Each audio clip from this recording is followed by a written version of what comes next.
Bonjour à tous, aujourd'hui je vous propose donc un exercice sur la fonction exponentielle extrait du bac S 2018 de septembre en métropole. C'était l'exercice numéro 1.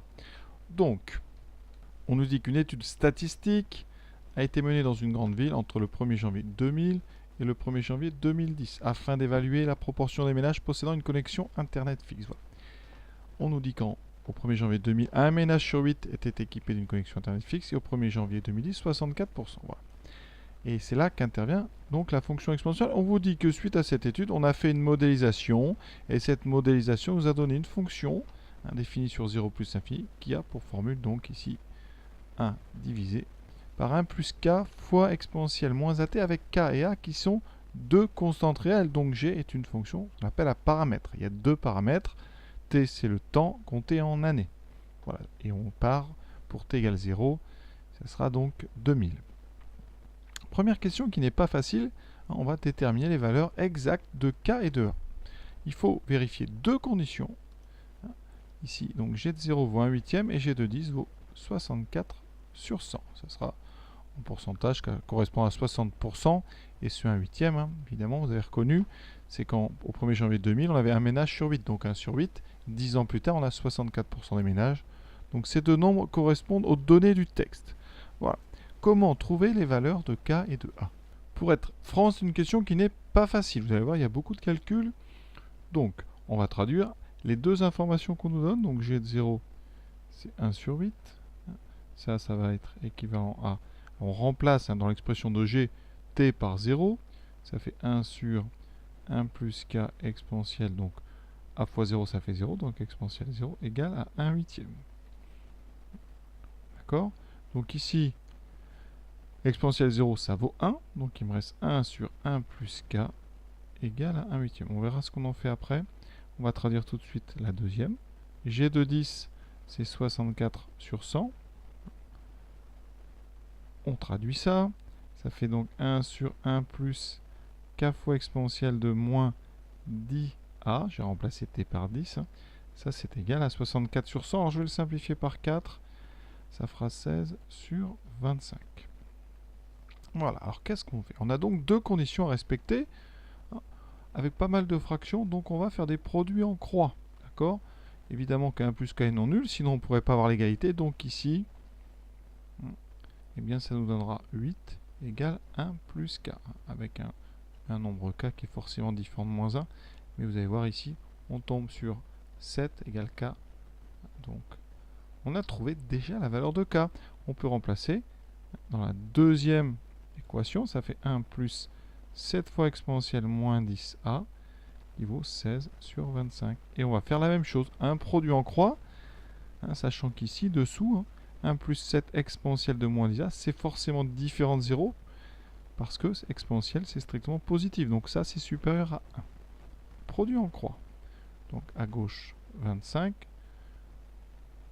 doit être égal donc à 16 fois 1 plus 7 exponentielle moins 10a. J'enlève les parenthèses, je développe, ça fait 25 égale à 16 plus 7 fois 16, ça fait 102. 102 exponentielle moins 10a. On met donc le 16 à gauche, ça fait 9. On divise par 102.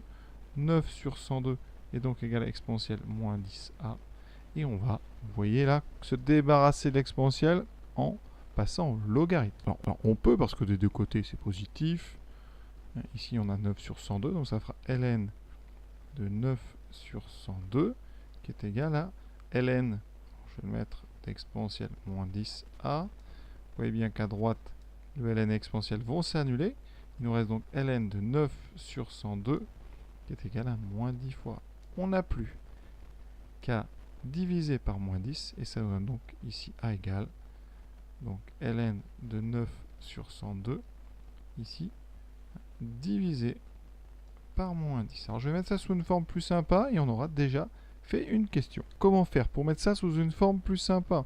Déjà, on va remonter le moins. On va mettre le 10 devant. Ça fait donc moins 1 dixième de ln de 9 sur 102. Alors on peut enlever le moins. Ça, j'ai une petite astuce simple, mais qui vaut le détour ici. On a ln de a sur b avec un moins devant, donc a et b ici sont des nombres positifs, eh bien, on sait que le logarithme de moins ln de x, c'est ln de 1 sur x. C'est une propriété, vous connaissez, le logarithme d'un inverse, c'est l'opposé du logarithme. Donc ici, ce moins, on peut le rentrer, tout simplement, en inversant le dénominateur et le numérateur. Ça va me donner, donc ici, égal à 1 dixième de ln 202 sur 9. Et on va prendre une calculatrice et on va donner une valeur approchée. Et vous voyez qu'on trouve à peu près 0,24. Donc je vais mettre ici, on ne demande pas d'arrondir, mais c'est juste pour voir un petit peu pour la question suivante. Donc, bilan.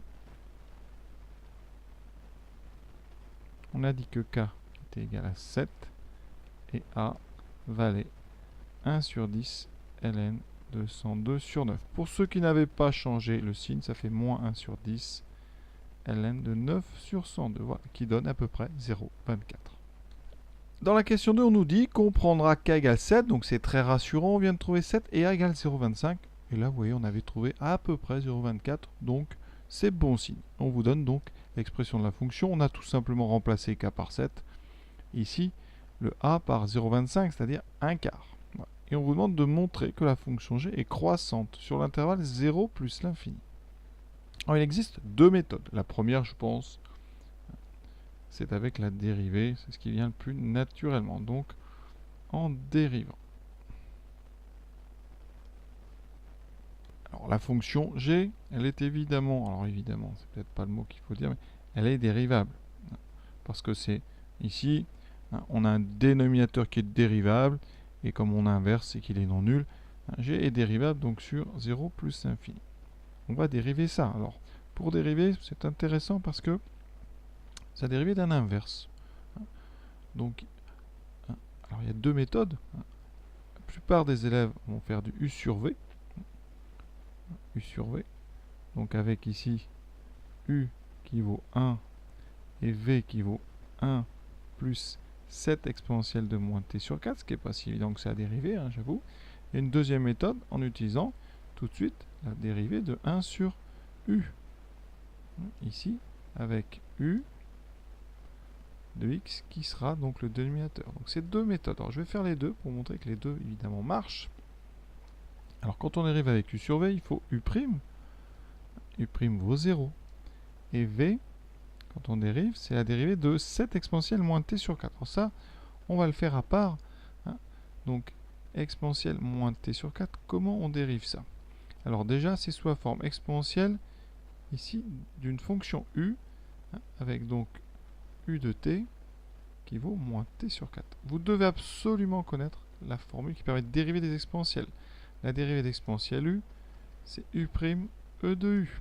Donc quand on dérive cette exponentielle, ici, eh bien on va avoir le 7 qui était déjà là.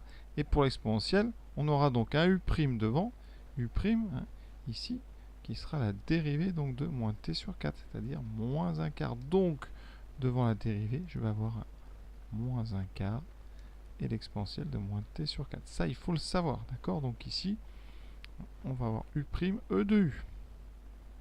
On n'oublie pas ce moins un quart. Maintenant, on applique la formule, la dérivée de u sur v,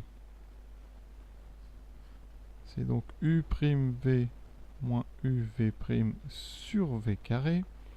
Donc ici, eh bien g' de t, ça sera donc u'v. Attention, u' vaut 0, donc ça n'intervient pas. Donc 0 moins uv', donc moins une fois. Alors moins 7 sur 4, exponentielle moins t sur 4, divisé par le carré de 1 plus 7 exponentielle moins t sur 4. En haut, on aura moins par moins, ça fera plus. Donc on aura 7 sur 4 exponentielle moins t sur 4 sur notre carré.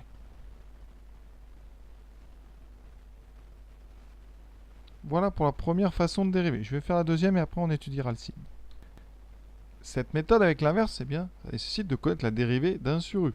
1 sur u, quand on dérive, c'est moins u' sur u carré. Donc ici, la dérivée de g, ça sera donc moins. La dérivée de u, c'est ce qu'il y a dessous dans cette méthode. Donc on dérive 1 plus 7 exponentielle moins t sur 4. On a dit que ça donnait 7 fois. Donc moins un quart exponentielle moins t sur 4 divisé par u carré, donc 1 plus 7 exponentielle moins t sur 4 au carré. Et vous voyez bien, c'est exactement ce qu'on avait trouvé tout à l'heure. 7 quarts d'exponentielle t sur 4 sur 1 plus 7 exponentielle moins t sur 4. Donc à vous de choisir. De plus en plus d'élèves font toujours u sur v. Ce n'est pas faux. Ça perd un petit peu de temps. Moi personnellement je préfère faire 1 sur u, mais vraiment ça vous regarde. Si vous n'arrivez pas à faire 1 sur u, restez sur du u sur v, ça marche à chaque fois. Attention quand même à la diagonale où il y a le u' qui vaut 0. Voilà. C'est tout ce qu'on peut dire. Alors maintenant le signe. Parce qu'on a besoin de montrer que g est croissante. Donc il faut montrer que g' est positive. Est-ce que g' est positive? Première chose, 7 quarts, c'est strictement positif. On a ensuite un exponentiel. On sait que quel que soit x, exponentielle grand X est strictement positif. D'accord? Donc, pour tout t supérieur ou égal à 0, ça sera pareil pour exponentielle moins t sur 4. Ça, voilà. Vous avez bien compris que ici, le grand X est joué par moins t sur 4. D'accord? On peut mettre ce qu'on veut dans l'exponentielle, il est toujours strictement positif. Le dénominateur. Bon, on sait que 1 plus 7 exponentielle moins t sur 4 est strictement positif, c'est non nul, donc au carré, on peut mettre ça, donc 1 plus 7 exponentielle moins t sur 4 au carré l'est aussi. Bilan, g' de t est strictement positif, quel que soit t appartenant à 0 plus infini, donc g' est strictement croissante, alors c'est pas g', pardon, c'est g, g est strictement croissante, donc g est croissante. Bon. Sur 0 plus infini 1. Ça veut dire qu'on aurait pu se contenter ici d'un supérieur ou égal, voilà. Parce qu'on vous demande de la croissance et pas de la stricte croissance. Donc ça, c'est la première méthode avec de la dérivation.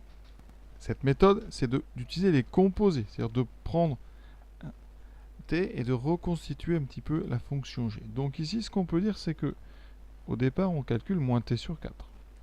Alors la fonction qui a t associée moins t sur 4, elle est décroissante, parce que c'est une fonction affine de coefficient moins 1 quart. Donc ça, c'est décroissante. On est sur donc 0 plus infini. D'accord? On va utiliser ensuite l'exponentielle. Là, on va donc utiliser maintenant la fonction exponentielle, c'est-à-dire qu'on aura t qui donne exponentielle moins t sur 4. On a composé par exponentielle, ça reste aussi décroissant sur 0 plus infini, parce que exponentielle, eh bien, c'est croissant sur R. Donc, ici, vous utilisez une fonction croissante sur R, donc on a conservation de l'ordre. Voilà pourquoi on avait une décroissante. On reste sur une décroissante. On va rajouter, on multiplie par 7. Donc, la fonction qui a t associe 7 fois exponentielle moins t sur 4 reste décroissante sur 0 plus infini. Pourquoi? Parce qu'on a utilisé la fonction qui a x associe 7x, qui est croissante. En multipliant par 7, on ne change pas l'ordre. Donc, la fonction décroissante reste décroissante et on n'a plus qu'à ajouter 1.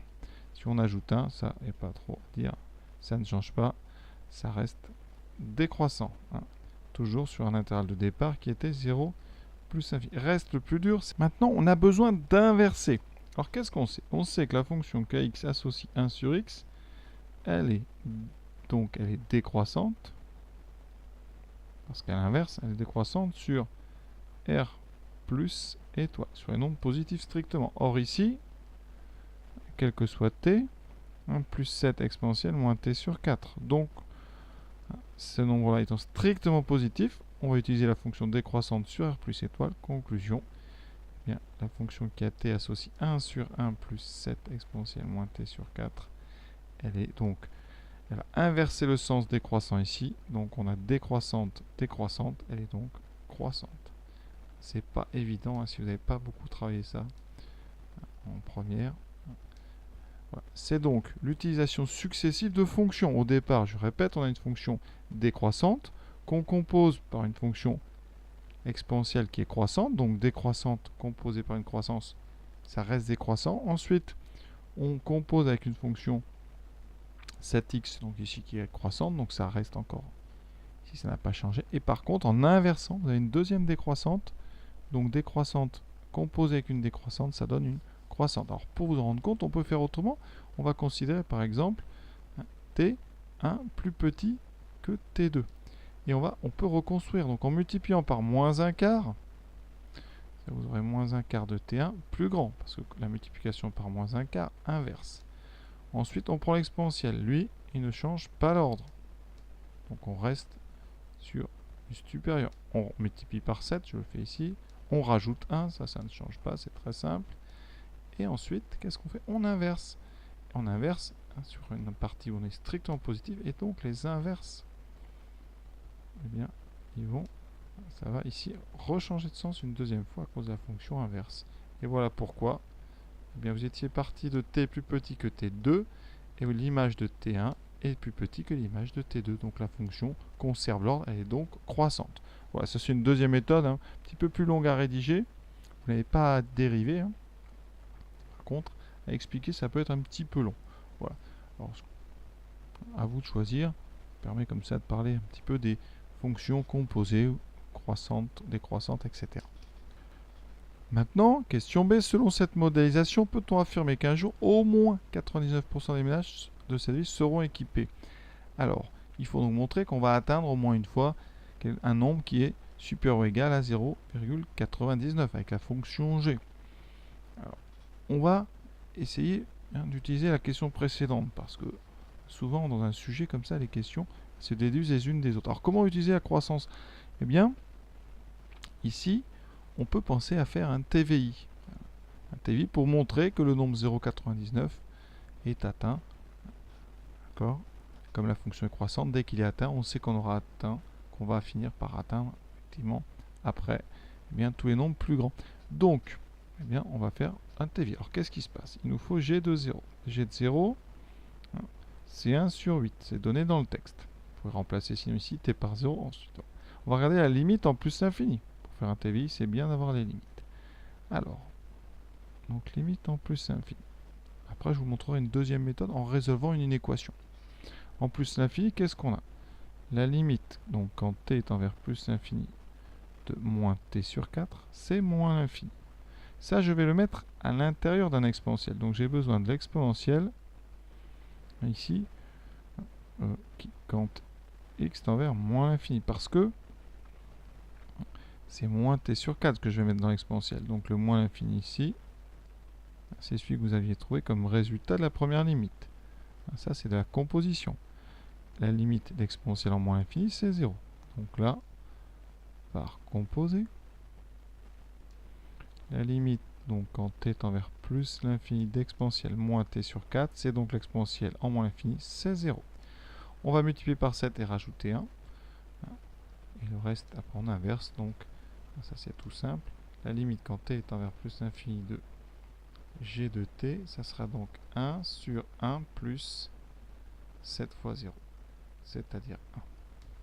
Donc, on part de 1/8 avec une fonction qui est croissante et on arrive à 1. Alors, petit souci, pour le TVI, on va dire le corollaire du TVI, c'est souvent la stricte croissance qu'on utilise. Ici, on va utiliser le TVI plus global, qui garantit l'existence d'au moins une solution.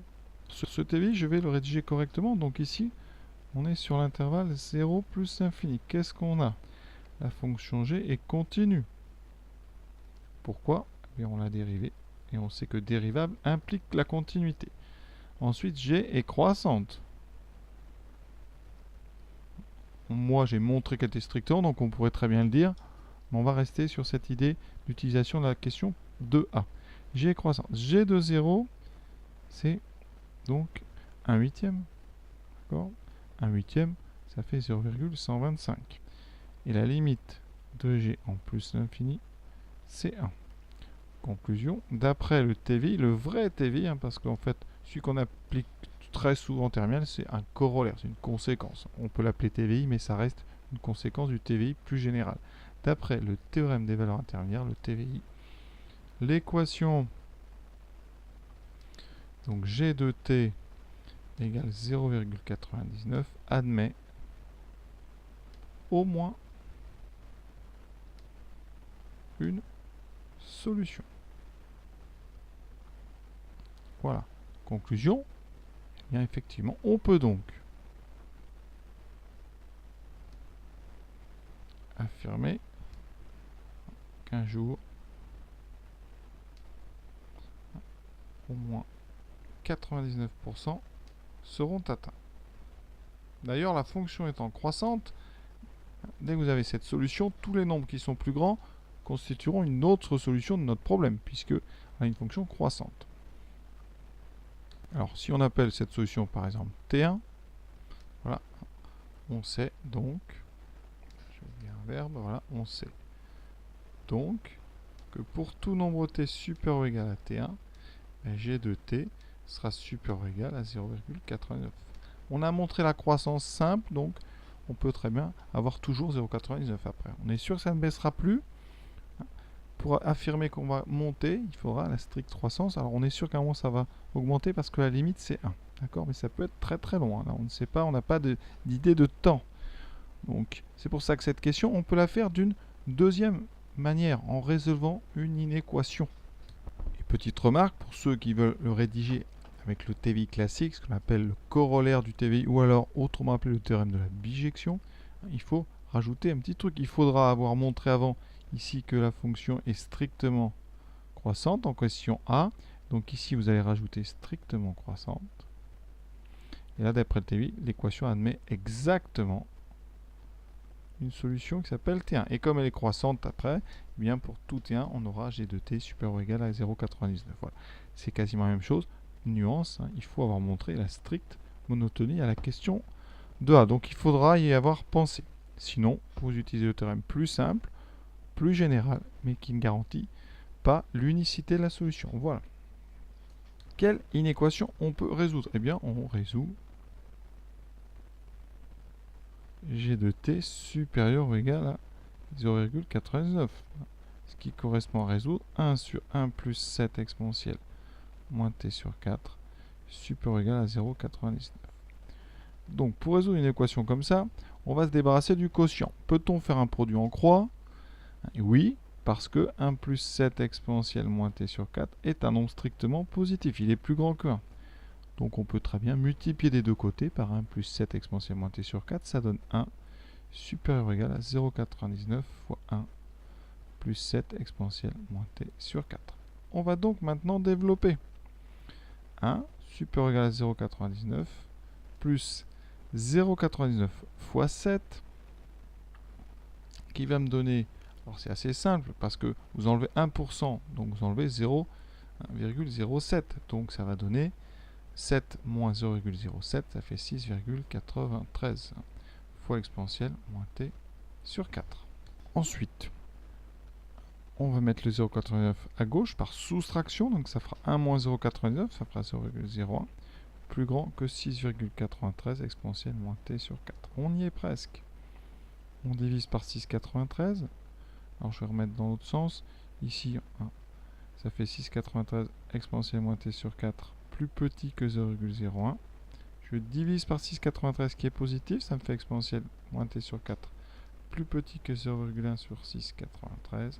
Et là, on a ici des nombres positifs, on peut passer au logarithme, puisque le logarithme est strictement croissant, donc on va avoir conservation de l'ordre. Ça me fera moins t sur 4 inférieur au ln de 0,01 sur 6,93. Et on n'a plus qu'à enlever le moins et le 4. Quand on multiplie donc par 4, pas de problème, ça fait moins t plus petit que 4 ln de 0,01 sur 6,93. Par contre, si on enlève ce moins, on multiplie donc des deux côtés par moins 1, ça va changer le sens du symbole. On a donc du supérieur ou égal à moins 4 ln de 0,01 sur 6,93.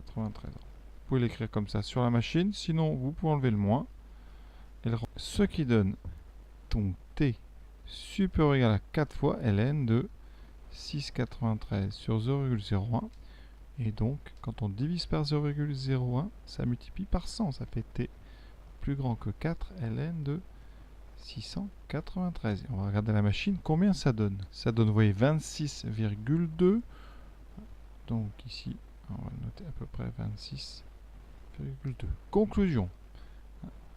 D'accord? Donc, pour tout t supérieur ou égal à, on va dire, 27, donc comme ça on prend un peu de marge, eh bien, G de t est supérieur ou égal à 0,99. Donc, affirmation correcte. Voilà une deuxième méthode. Et t égale 27, ça nous mène à 2027. D'accord? Donc à partir de 2027, on peut modéliser et dire qu'au moins 99% des ménages seront équipés. D'accord? Ça arrive dans le courant d'ailleurs de 2026. Donc voilà cette question. Alors j'ai fait les deux méthodes. Ça peut vous paraître long, mais dans la pratique, on n'a fait qu'une seule méthode. Alors laquelle des deux la mieux? Je ne sais pas. Je dirais que la question avec la méthode avec le théorème de la bijection, c'est-à-dire sans l'unicité, peut être intéressante parce que on s'en sert pas toujours de ce théorème, on se sert toujours du TVI, du corollaire en fait, avec l'unique solution, là pour une fois. On peut se contenter d'utilisation du théorème plus général, sans la stricte monotonie. Donc ça c'est intéressant, comme ça on peut en parler.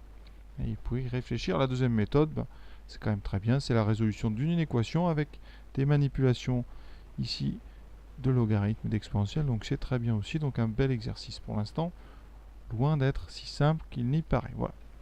Question suivante. 3a, donné au centième près, donc deux chiffres pas virgule, la proportion de foyers prévue par le modèle équipé d'une connexion au 1er janvier 2018. Donc, qu'est-ce qu'il faut? Il faut convertir 1er janvier 2018 correspond à quelle valeur de t? Correspond donc à t égale 18. Donc, on calcule g de 18, qui vaut 1 sur 1 plus 7 fois exponentielle de moins 18 sur 4. On peut juste simplifier, c'est pas très utile, mais ça fait exponentielle de moins 9 demi. Calculatrice tout de suite.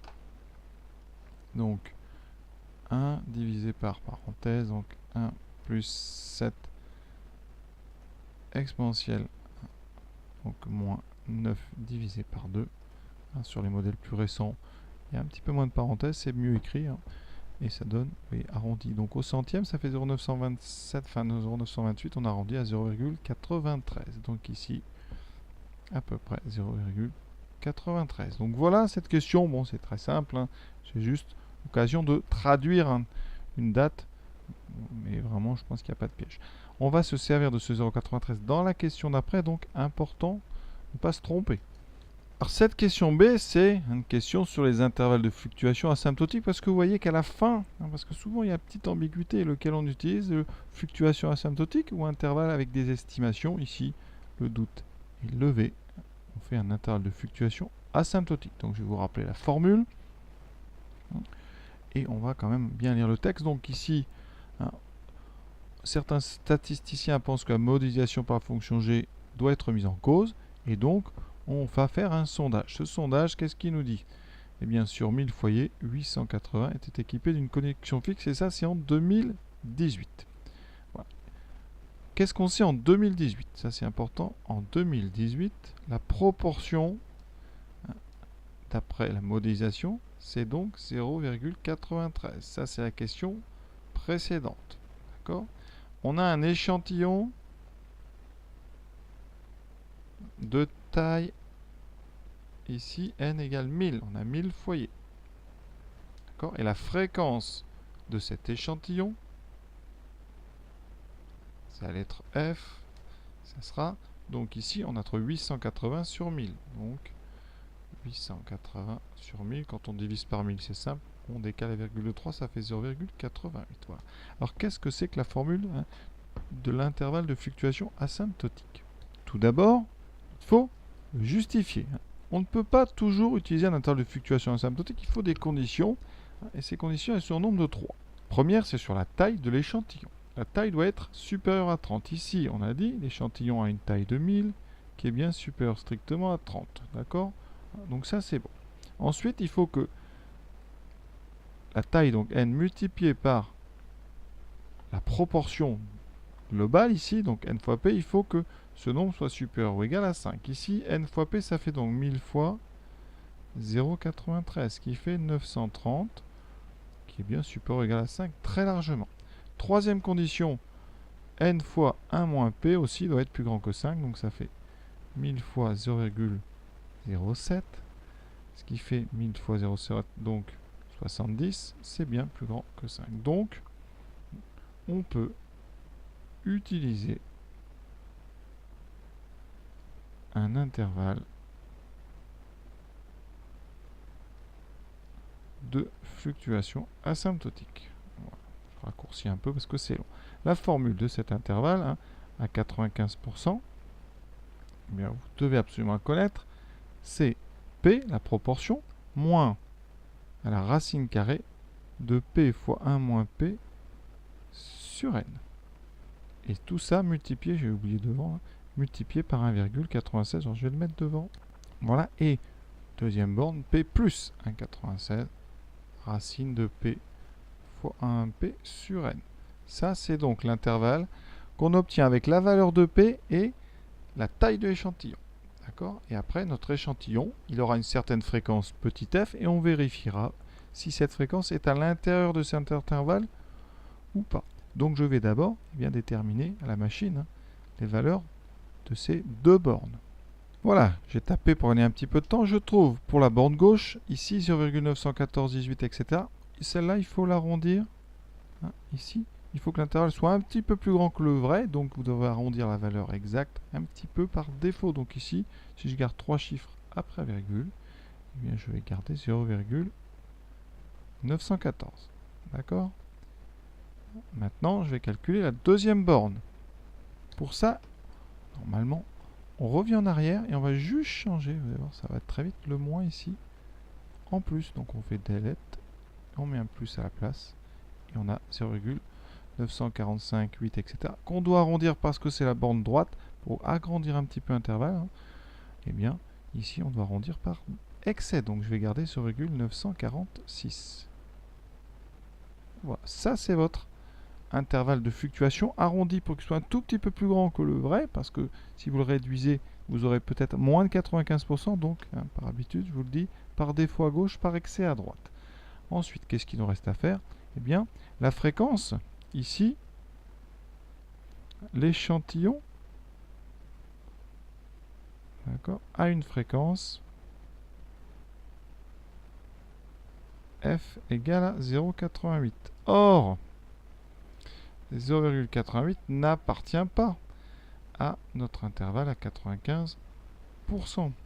Conclusion, hein, eh bien, comme ça n'appartient pas, eh bien, on va prendre la question, c'était ce sondage donne-t-il raison à ces statisticiens sceptiques? Eh bien oui, ici, hein, effectivement, ce sondage donne donc raison aux statisticiens. D'accord? Sceptique aux statisticiens. Sceptique puisque notre fréquence d'échantillon n'est pas dans l'intervalle attendu. Voilà, on ne va pas en dire plus. Hein. Bel exercice, hein, il y a un peu de tout, c'est plutôt sympa. Techniquement, il y a quand même des choses. Alors pour réviser, c'est très bien. On a révisé le théorème, donc le TVI, le vrai TVI, son corollaire appelé théorème de la bijection, résolution d'une équation avec logarithme, équation avec logarithme aussi, et puis un petit intervalle de fluctuation qui est bien parce qu'il est dans le... Hein, ici, à la fin de l'exercice, hein, ça clôture très bien l'exercice. Voilà, j'espère que ça vous a plu, j'espère avoir été clair. Je fais le maximum, vraiment. Je vous souhaite une bonne fin de journée à tous. N'hésitez pas évidemment à liker si ça vous a plu, ça fait toujours plaisir. Au revoir.